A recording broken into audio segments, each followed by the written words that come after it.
সুপুত্র, তার ভেতরে কি ভজন ছিল না? তিনি কি কৃষ্ণ নামামৃত জানতেন না? যাকে গর্ভে ধারণ করার ভেতরে ভগবান যাকে রক্ষা করেছিলেন গর্ভের ভেতরে, তিনি কি জানতেন না ভগবানকে ভালোবাসলে কি পাবো, ভগবানকে কি করলে পাবো? কেন সুখদেব গোস্বামীর আনুগত্যে গেলেন? বলছে আনুগত্যে না গেলে কোনোদিন ওই বিষয় তত্ত্ব পাওয়া যায় না। আমি যত জানি না কেন, তবু আমাকে আশ্রয় করতে হবে। কেন? আশ্রয় করলে আমি পূর্ণাঙ্গ তত্ত্ব জানতে পারবো। রামকৃষ্ণ পরমহংসদেবকে জিজ্ঞাসা করেছিলেন না স্বামী বিবেকানন্দ? জিজ্ঞাসা করেছিলেন স্বামী বিবেকানন্দ যে তুমি যা আমাকে কানে কানে দেবে তা তো আমি বই পুস্তকে মুখস্থ করে রেখেছি, তাহলে ওই মন্ত্র আমার কানে নেওয়ার কোনো দরকার আছে? স্বামী বিবেকানন্দ জিজ্ঞাসা করলে তোর প্রশ্নের উত্তর আমি পরে দেব, আগে তুই আমার প্রশ্নের উত্তর দে। বলছে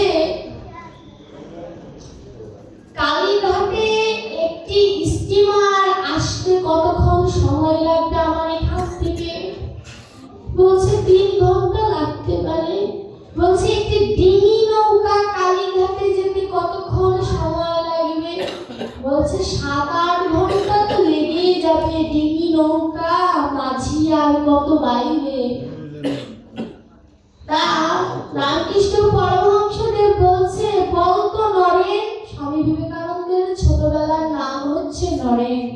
বলছে বলতো নরেন, যদি ওই ডিঙি নৌকার সাথে স্টিমারটা বেঁধে দেওয়া যায়, ডিঙি নৌকাটা কতক্ষণে পৌঁছাবে? বলছে এটুকু তুমি বুঝবে না, স্টিমারটা যতক্ষণে যাবে ডিঙি নৌকাটাও ততক্ষণে যাবে। পরমহংসদেব বলে আরে বেটা, আমি তো বুঝেছি, তুই তো বুঝলি না। একার সাধনে কবি গোবিন্দের চরণ পাবে তার নিশ্চয়তা নাই, কিন্তু গুরুদেবের আনুগত্যে গেলে ভগবানের চরণ অবশ্যই পাবি। জয় জয় গুরুদেব।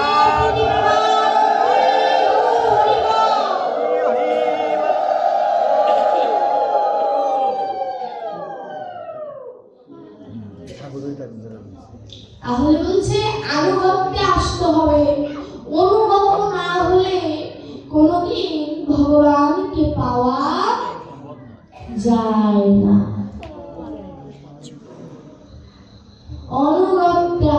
আনুগত্যে আসতে হবে। ভগবান বলছে আমি যে ভগবান, তাই আমি আনুগত্যে আসতে বাধ্য হয়েছি। তুমি কি আমার থেকেও বড় হয়ে গিয়েছো? গৌরহরি আনুগত্য নিয়েছিলেন কার কাছ থেকে? দীক্ষা নিলেন ঈশ্বরপুরীর কাছ থেকে। সন্ন্যাস নিলেন ভারতী গোসাইয়ের কাছ থেকে। তার কি নেওয়ার প্রয়োজন ছিল? দিগ্বিজয়ী পণ্ডিত ছিলেন গৌরহরি, তর্ক করে জয় লাভ করা আমার গৌরহরি। তার কি প্রয়োজন ছিল দীক্ষা নেওয়ার, সন্ন্যাস নেওয়ার? নিজে নিজেকে দীক্ষা বা সন্ন্যাস দিয়ে দিতে পারতেন, দিলেন না কেন? ভক্তের আনুগত্য নিলেন কেন? ওই যে নিজে আচরণ না করলে জীবকে কোনোদিন শেখানো যায় না। তাই তো আমার ভগবান আজ নিজে আচরণ করে জীবকে বলছে দেখে যা, কিভাবে আচরণ করতে হয় দেখে যা। আচরণ করলেই তাকে পাওয়া যায়। আচরণ হচ্ছে এক প্রকার সেবা। সেবার মাধ্যমে গোবিন্দকে হরে কৃষ্ণ হরে কৃষ্ণ। আমরা কইলে এতনো বন্ধ আমরা কইলে কালি চাইতে আমরা শুনলাম সব থেকে বেশি কাছে পাওয়া যায়। কেমন? সেবা করেছিলেন যশোদা মা। দেখুন দেবকী ভগবানকে কারাগারে ভগবানকে দেখলেন, দেবকী ভগবানকে সাহস পেলেন না বলার জন্য, প্রভু তুমি কি আমার দুগ্ধ পান করবে না? সাহসী পেলেন না কথাটা বলার। কেন? ভগবান তো চতুর্ভুজ নারায়ণ স্বরূপ দেখেছেন বলে ভেতরে ভক্ত ভাব উদয় হয়েছে, বাৎসল্য ভাব আর আসেনি, সাহসী পেল না। তখন দেবকী কি করলেন? মায়ের ভেতরে সন্তান ভাব দ্বারা ভগবান যখন চলে গেলেন, তখন বাৎসল্য প্রেম আসার পরে মা তার দুগ্ধ বেড়ে ফেলে দিচ্ছেন, আর পিঁপড়া ওই দুগ্ধ সেবা নিচ্ছে। পিঁপড়াকে দেবকী অভিশাপ করে দিলেন, আমি অভিশাপ করলাম যতক্ষণ পুরোহিত নিবেদন করবে না ততক্ষণ তোরা খেতে পারবি না। অভিশাপ করেছিলেন। আপনারা ভোগ লাগিয়ে দেখবেন একটা পিঁপড়াও আসবে না। মন্ত্র বলা বন্ধ করার সাথে সাথে লাল পিঁপড়া হানা দেবে এখানে। এটা হচ্ছে দেবকী মায়ের অভিশাপ। কিন্তু যখন আমার গোবিন্দ বৃন্দাবনে গেলেন, যশোদা মা কি করলেন? আহারে আমার বাচ্চাটা দণ্ডে শতবার খায়, দণ্ড এক দণ্ডে 24 মিনিট। ভগবান আমার বড্ড পেটুক ছিল, 24 মিনিটে যে 100 বার খায়, তার পেটটা কত বড় ছিল। বলছে আহারে আমার বাচ্চা, ওই কি বলে ধুতির সাথে ধুতি লেগে পড়ে যায়, এলোমেলো ভাবে চলে, ধেনু বাছা জানে না, পদ ভোলা বাছা আমার, এই বাছাকে আমি বড় করব কেমন করে? কতগুলো কথা বলছে। বলছে ধুতির সাথে পায়ের প্যাঁচ লেগে যায়, পড়ে যায়, গোবিন্দ বলে পড়ে যায়। এটাকে আমি আপনি দর্শন করতে পারবো? মা দর্শন করেছে কেন? তার ভিতরে বাৎসল্য প্রেম এসেছে। আবার পরে কি বললো? এলোমেলো কেশে যায়, মানে চুল বাঁধতে জানে না। আবার বলছে পদ ভুলে যায়। গোবিন্দ যে কিনা সবাইকে পদ দেখায়, সে বলে আমার পদ ভুলে যায়। ভাবুক বলছে মা বলিহারি যায়।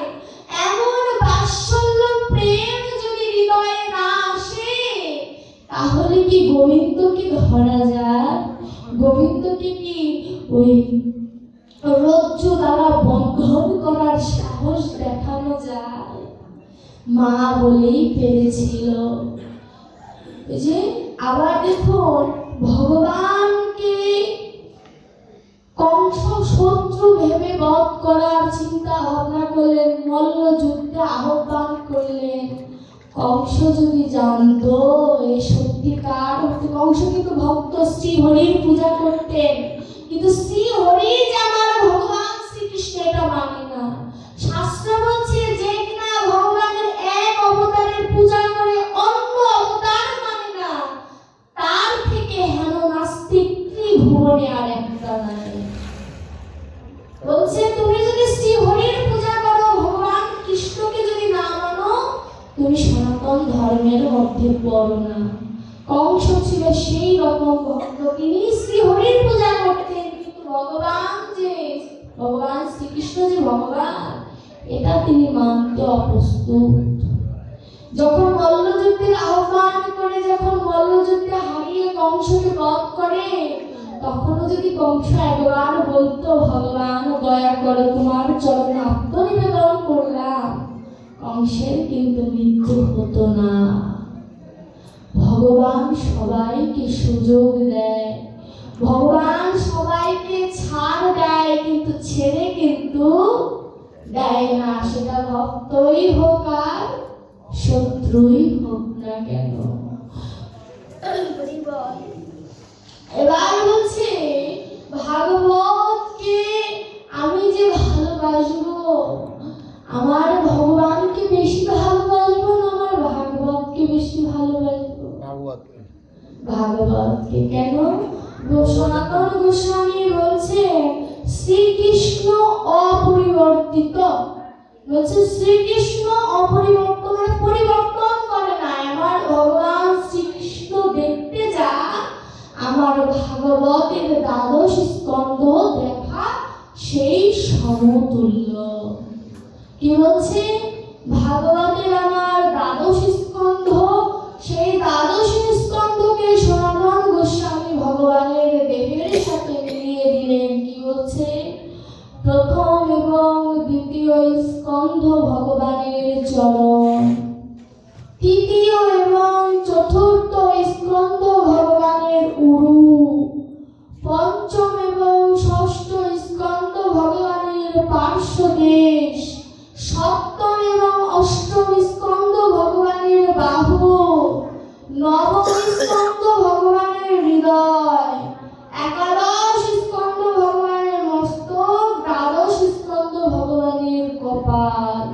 ভাবো বলছে সনাতন, তুমি কি অঙ্ক জানো না? তুমি কি অঙ্ক জানো না? নয়ের পরে যে 10 হয়, তুমি কি অঙ্ক জানো না? সনাতন বলছে আরে আমি অঙ্ক জানি, কলিহত জীব অঙ্ক জানে না। কারণ কলিহত জীবের আগ্রহ বেশি, যেটা বলতে চাইবো না সেটা শোনার প্রতি আগ্রহ বেশি থাকে।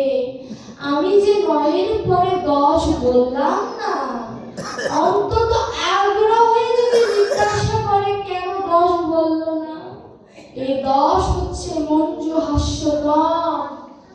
ভগবান কি আমার হাসতে জানে? তিনি সৃজন করতে জানে, তিনি সৃজিষ্যা, তিনি যুদ্ধ করতে জানে, তিনি যজুষ্যা। কিন্তু ভগবান কি হাসতে জানে? ভগবান মুরলি ধরতে জানে, ভগবান ভক্তের মন আকর্ষণ করতে জানে, ভগবান কষ্ট দিতে জানে, ভগবান পরীক্ষা করতে জানে।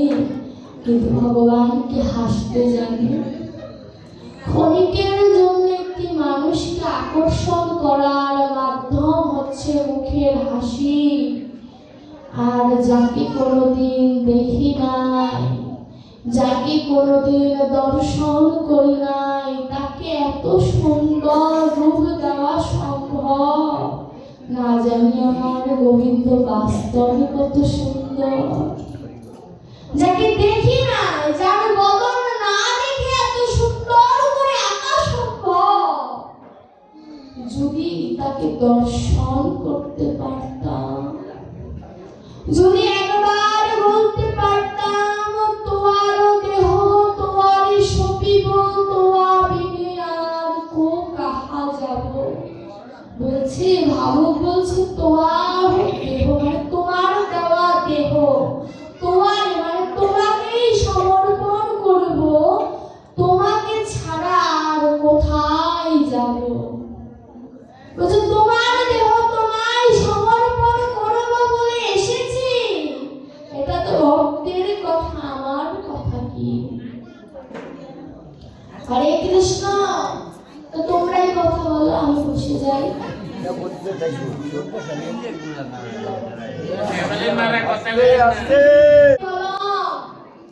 বলছে কৃষ্ণ ভজন শোনার একমাত্র মূল্য হচ্ছে লালসা, তত্ত্ব মূল্য লোপী মেয়ে কলম। মূল্য যদি দিতে হয় তাহলে একমাত্র ওই মনের ভক্তি। ওই যে ভাবক বললেন না, সত্য ভক্তি সরল প্রেমে বাধা আমি আজীবন। ওই শুদ্ধ ভক্তি আর সরল প্রেম কোথায় পাবো?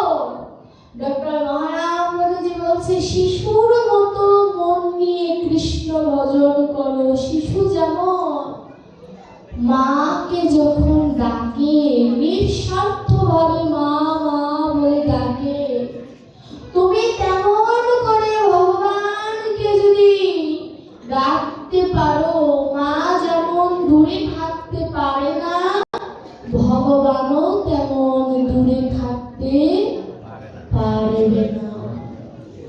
গীতায় ভগবান বলেছে না, অপিচেত সুদুরাচার ভজতে মামন্য ভাগ সাধুরেব সমন্তব্য সম্ভব ব্যবসিত বিষ। দুরাচার নয়, সুদুরাচারও যদি একবার আমাকে স্মরণ করে, আমি তাকে সাধু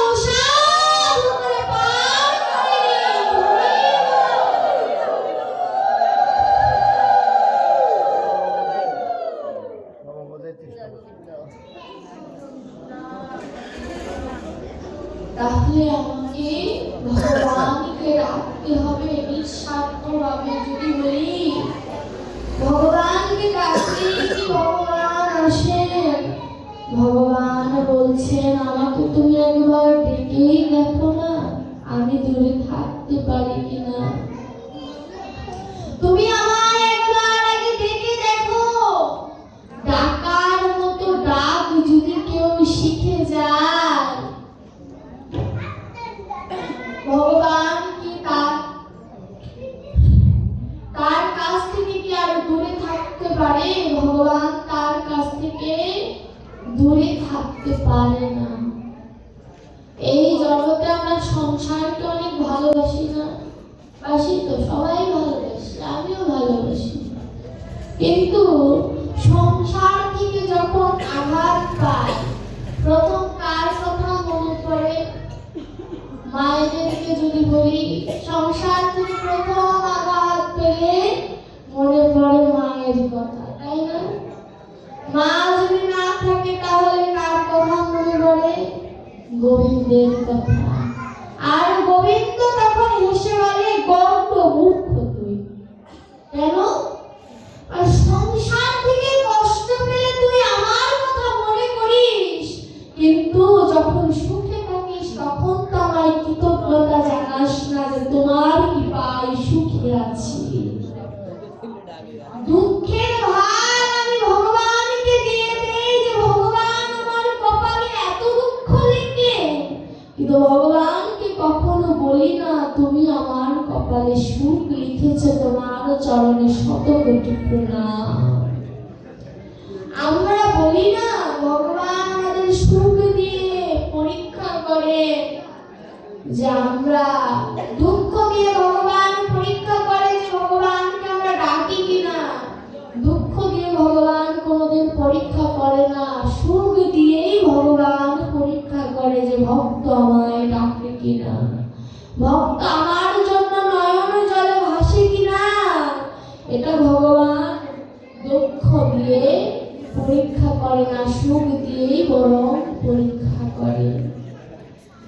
যদি বলি ভগবান কি আমি যদি দরিদ্র হই ভগবান কি আমার সেবা গ্রহণ করবেন না?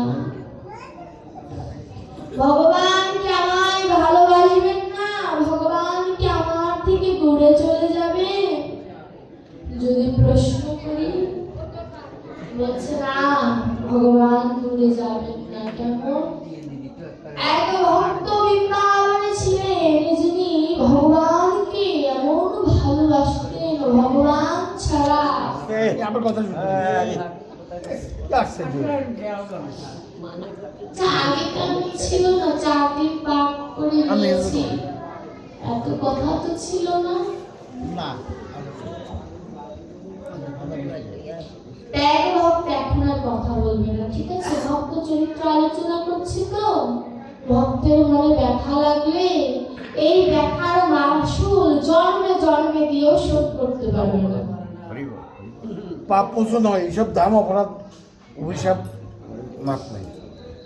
হরি বল। এক ভক্ত বৃন্দাবনে কৃষ্ণ নাম করতেন এমন ভাবে কৃষ্ণ বিনা আন জানে না, কৃষ্ণই তার জ্ঞান, কৃষ্ণই তার ধ্যান, সবকিছু কৃষ্ণময় তার জীবন। কিন্তু সমস্যা ছিল সে নিচু জাতি, তিনি ভগবানের মন্দিরে উঠতে পারবেন না, এটা ছিল শর্ত। ভগবানকে ডাকতে পারবে কিন্তু ভগবানকে ছুঁতে পারবে না, ভগবানকে স্মরণ করতে পারলেও তার স্পর্শ নিতে পারবে না। এর যে কষ্ট তার হতে পারে না। তিরুপান্না ওই ভক্তের নাম। এই তিরুপান্না করেছে কি, বাবাকে বলছে বাবা আমি তো ভগবানকে স্পর্শ করতে পারবো না, পাশের গ্রামে মেলা হচ্ছে, চলো লুকিয়ে লুকিয়ে ছোট্ট একটা গোপালের বিগ্রহ কিনে আনি। ভক্ত তো দূরে থাকতে পারে না, বাবাকে অনেক কষ্টে রাজি করেছে। যখন মেলায় গিয়েছে সবাই তো চেনে, আর তৎকালীন সময়ে উঁচু বংশ ছাড়া ভগবানের বিগ্রহ কেনার অধিকার সবার ছিল না। তো এই তিরুপান্না যখন মেলায় গিয়েছে, কোন দোকানদার তাকে আর কৃষ্ণের বিগ্রহ দেয় না।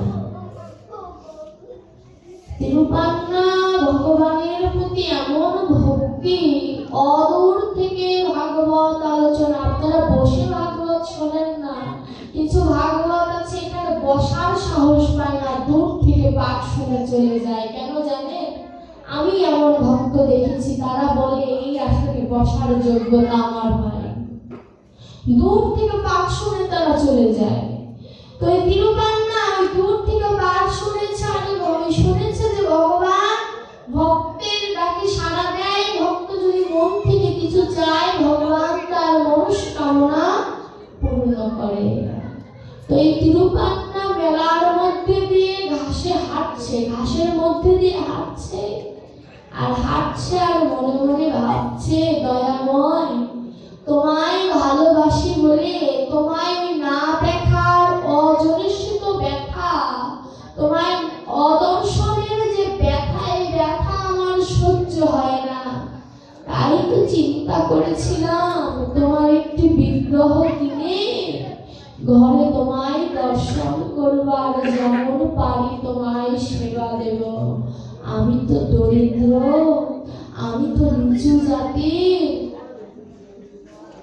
তাই তুমি আমার সেবা গ্রহণ করবে না আমি বুঝতে পেরেছি। তাই কোনো দোকানি আমায় একটি গোপাল বিগ্রহ, একটি কৃষ্ণ বিগ্রহ আমার কাছে বিক্রয় করলো না। তিরুপান্না নয়ন জলে কাঁদতে কাঁদতে ঘাসের মধ্যে দেখছে একটি ভাঙা হাতের কৃষ্ণ পড়ে আছে। তার বাম হাত ভেঙে গিয়েছে। ধরুন কোন মাটির প্রতিমার যদি একটি অঙ্গ ভেঙে যায়, তখন বিক্রেতারা করে কি সেটা ছুঁড়ে ফেলে দেয়, সেটা কিন্তু আর দোকানে রাখে না। তো এই তিরুপান্না ঘাসের মধ্যে দিয়ে হাঁটছে, দেখে ভাঙা কৃষ্ণ হাত একটি বিগ্রহ পড়ে আছে। ভগবানের ওই বিগ্রহ হাতে তুলে ছোট্ট তিরুপান্না শিশু 7-8 বছর বয়স ভগবানের বিগ্রহ দেখে বলছে, আহারে ভগবানের হাত ভেঙে গিয়েছে, না জানি কত কষ্ট হচ্ছে। ধ্যান দিন এই কথাটাই, বলছে আহারে ভগবানের হাত ভেঙে গিয়েছে, তার মধ্যে আবার বাম হাত, যিনি কিনা বাম হস্ত থেকে বামানাইকার সৃষ্টি করেছেন, সেই হাত তার ভেঙে গিয়েছে, না জানি কত কষ্ট হচ্ছে। বাবাকে বলছে, বাবা দেখো দেখো আমি গোপাল পেয়েছি, আমি গোবিন্দ পেয়েছি, দেখো।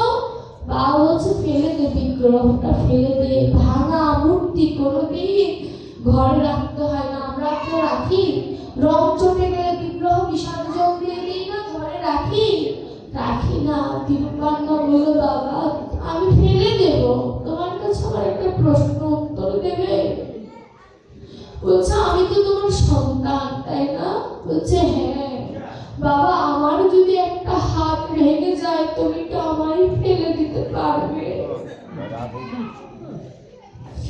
আমার যদি একটা হাত ভেঙে যায়, তুমি আমায় কি বিসর্জন দিয়ে দিতে পারবে? বাবার চোখে জল। এমন ভক্তকে কখনো কৃষ্ণ হারা করা যায়?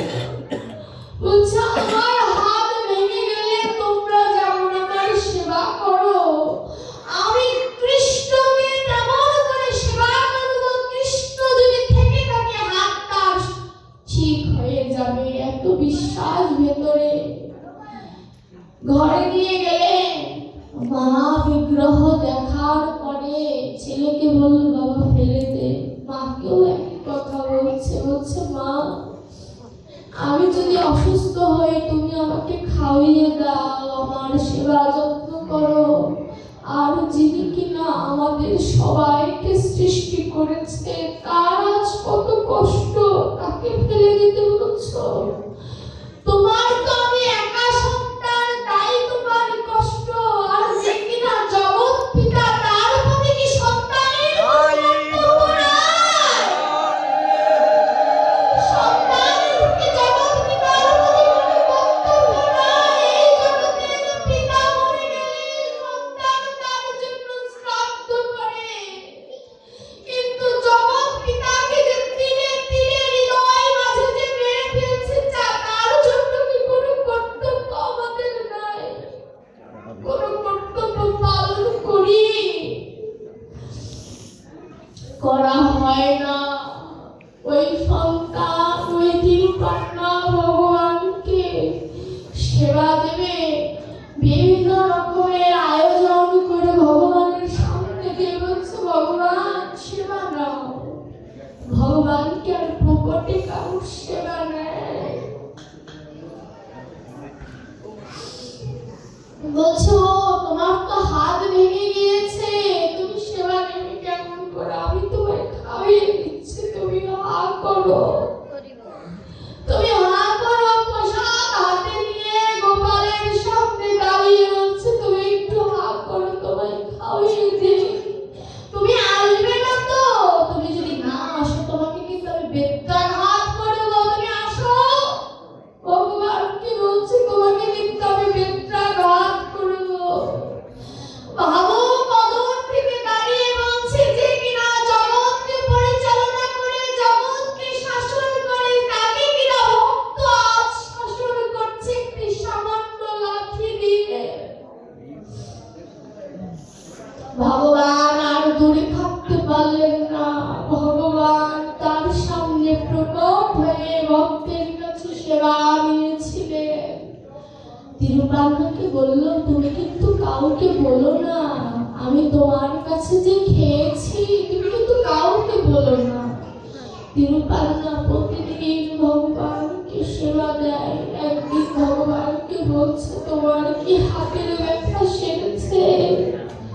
তোমার কি হাতের ব্যথা সেরেছে? ভগবান বস্ত্র দিয়ে তার হাত থেকে রেখেছে, কারণ ভক্ত জানে তার হাতে ব্যথা। ভগবান কি বললো জানো? বলছে, হাতের ব্যথা থেকে আমার মনের ব্যথাটা আরো বেশি। বলছে, ভগবান তুমি তো জগতের প্রতি, তোমারও মনে কষ্ট আছে। বলছে, জগৎ কাকে নিয়ে? তোদেরকে নিয়ে। তোরা যদি আমায় না ডাকিস, আমারও মনে কি কষ্ট থাকবে না?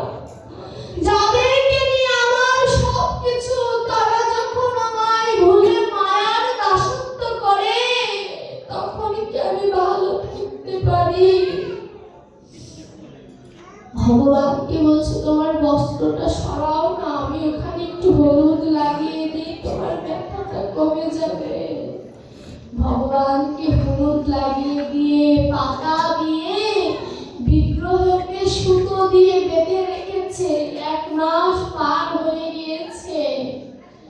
মা এসে ঠাট্টার ছলে বলেছে, তোর কৃষ্ণ না সচল কৃষ্ণ? তা পাতা খোল তো দেখি। হাতটা জোড়া লেগে গিয়েছে কিনা। পাতা খোলার সাথে সাথে দেখে পাথরে পাথরে যোগ হয়ে গিয়েছে। আজও তিরুপান্নার ওই কৃষ্ণ এখনো পূজিত হয় নেপালে। পাথরে পাথরে যোগ হয়ে গিয়েছে। মা আশ্চর্য হয়ে গিয়েছে যে মাটির সাথে মাটি যোগ হয়, পাথরের সাথে পাথরের যোগ হলো কেমন করে? পাথরের সাথে পাথরের যোগ হলো কেমন করে? মা তিরুপান্নাকে জিজ্ঞাসা করছে, তিরুপান্না কি এমন করেছিস বাবা, পাথরের সাথে পাথরের যোগ হয়ে গিয়েছে? মা গো, পাথরের সাথে পাথরের যোগ হয়ে গেল, কিন্তু আমার হৃদয়টা এমন পাষাণ যে গোবিন্দের সাথে যুক্ত হতে পারলাম না। পাথরের থেকেও আমার হৃদয়টা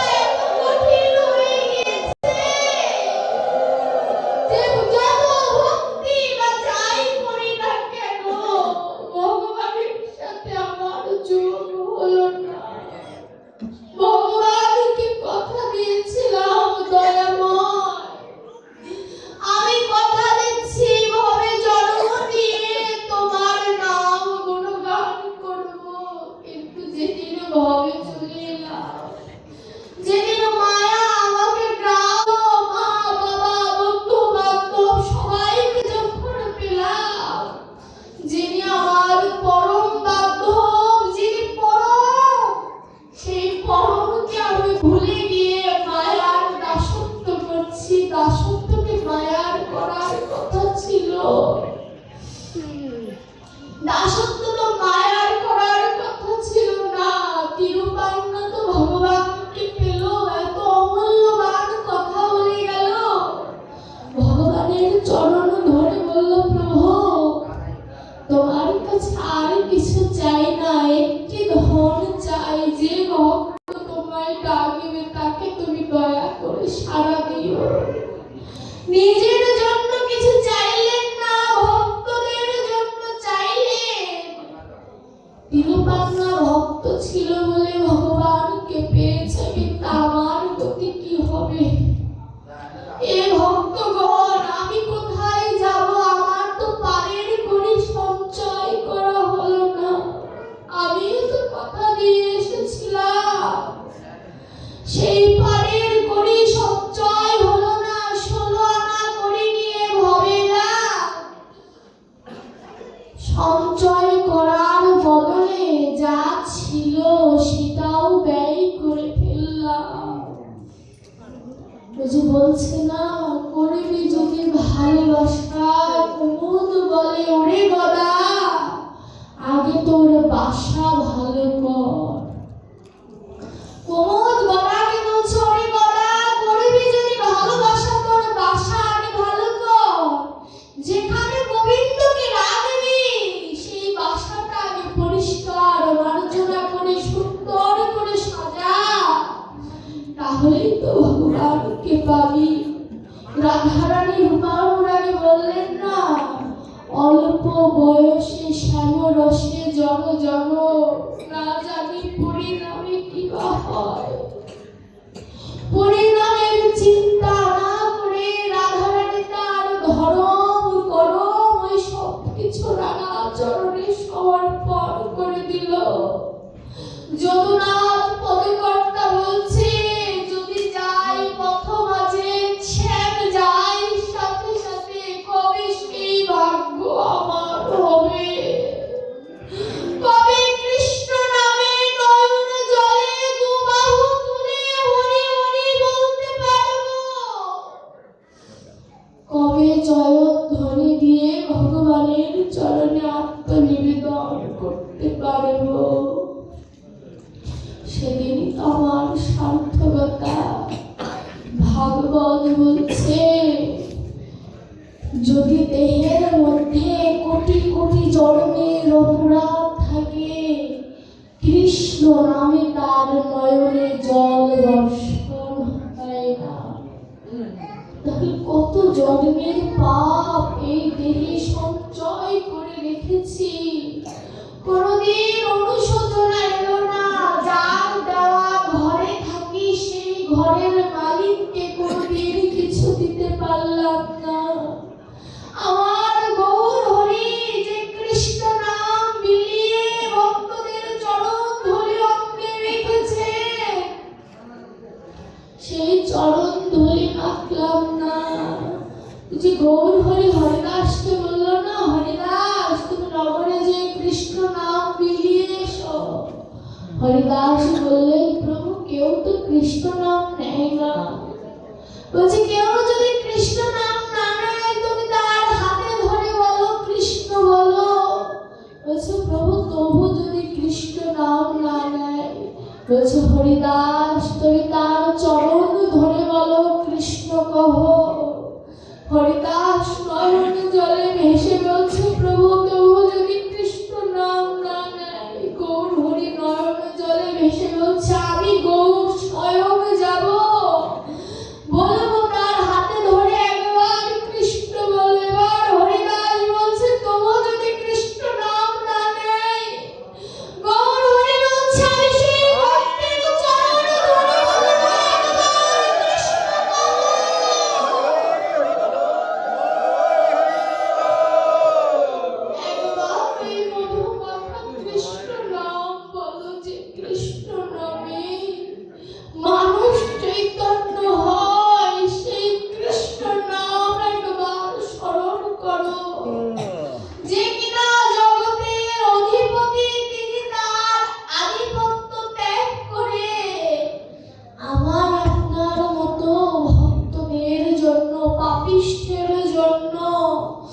ধুলার তলে এসেছেন কেন? ভজন প্রচার করবেন বলে। এই যে সোনার মতো মানব দেহ পেয়েছি, ভগবান পূর্ণাঙ্গ দেহটা দিলেন, যদি আর না দেয়, যদি আর না দেয়, তখন কি কিছু করার থাকবে? তখন কি আমি আপনি কেঁদে বলতে পারবো, ভগবান আরেকটা সুযোগ আমাকে দাও, আমি একবার কৃষ্ণ নাম স্মরণ করি, তারপরে তুমি আমাকে নিয়ে যেও, এই সুযোগ কি ভগবান দেবে? ভগবান বলছে, ভাগবত বলছে, দুর্লভ মানব জন্ম, দুর্লভ আবার সুলভেও পাওয়া যায়। যদি হরিদাসের মতো কোনো ভক্ত কোনো বৃক্ষের নিচে যদি কৃষ্ণ নাম করে, ওই কৃষ্ণ নাম করার সময় বৃক্ষ যখন ছায়া দেয়, হরিদাস যখন বৃক্ষকে আশীর্বাদ করেছিল, পরের জন্মে তুমি মানব কুলে জন্ম নাও, এমন কোন সৌভাগ্যবান যদি হয়, ওই বৃক্ষ থেকে মানব জন্ম পেতে পারে। যদি কোনো ভক্ত সাধু মুনির যদি কৃপা হয়, তবেই সার্থক হতে পারে। বলছে 84 লক্ষ মানব জন্ম পাওয়ার পরে এই দেহটা পেয়েছি, 20 লক্ষ বার গাছপালা হয়েছি, উদ্ধার হলো কখন? যখন তুলসী রূপে আমার জন্ম হলো।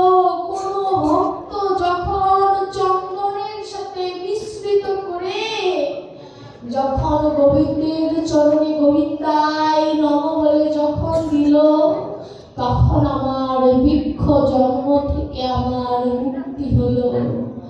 এরপরে হচ্ছে 9 লক্ষ জলজ, অর্থাৎ 9 লক্ষ বার জলে জন্ম হলো। কোনদিন আমার উদ্ধার হলো? যেদিন আমার শঙ্খকুলে জন্ম হলো। কোন শুদ্ধ ভক্ত যখন শঙ্খের ধ্বনি দ্বারা গোবিন্দকে আহ্বান করলেন, সেদিন আমার শঙ্খকুলের জন্ম সার্থক হলো। বলছে 11 লক্ষ বার পোকামাকড়, কত রকমের পোকামাকড় হয়ে জন্মগ্রহণ করেছি, উদ্ধার হলো কখন? যখন আমার জন্ম মৌমাছি হয়ে আমার জন্ম যখন হলো। মৌমাছির কর্ম কি? ফুলের থেকে মধু সঞ্চয় করে মৌচাকে ভরে রাখা। যখন কোন শুদ্ধ ভক্ত ওই মৌচাকের দিকে নজর দিয়ে ওই মৌচাক থেকে মধু সংরক্ষণ করে পঞ্চামৃত মিশিয়ে যখন আমার গোবিন্দের অভিষেক করে, তখন আমার ওই মৌমাছি জন্ম থেকে আমার উদ্ধার হলো। এরপরে কি?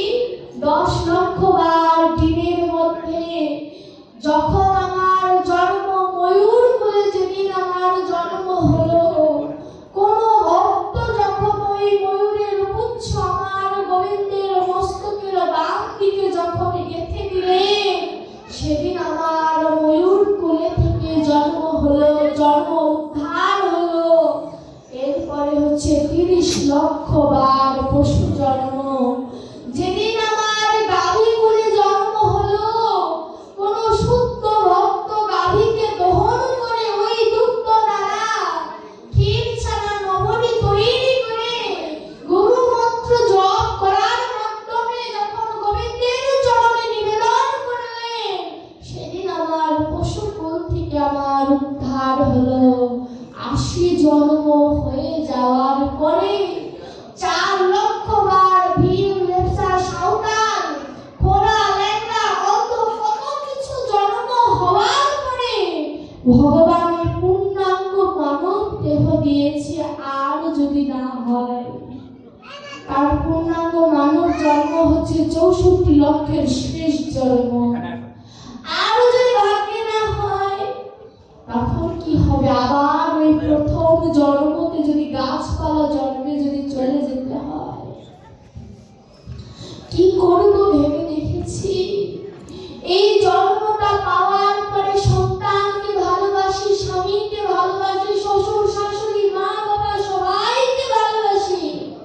কিন্তু আমার মধ্যে যে আমি লুকিয়ে রয়েছি, সেই আমিকে ভালোবাসা হলো না।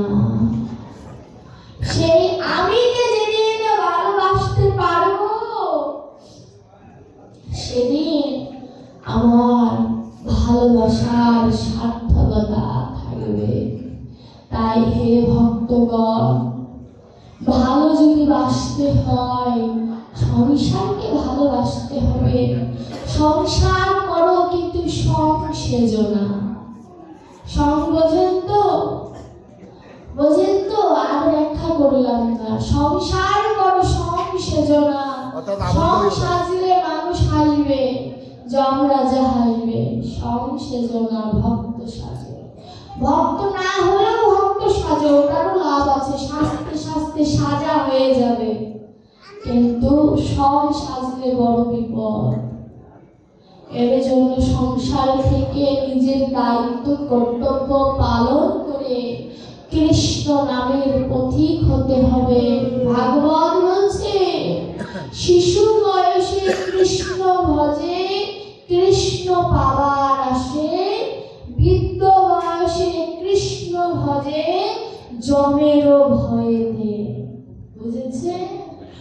যৌবন বয়সে যারা কৃষ্ণ ভজন, তারা কৃষ্ণকে পাওয়ার জন্যই ভজন করে। আর যারা বৃদ্ধ বয়সে ভজন করে, তারা যমরাজার ভয়ে ভজন করে। কথাটা তেতো হলেও সত্য। নিম পাতার রস তেতো হলেও শরীরের উপকার দেয়, ক্ষতি কিন্তু করে না।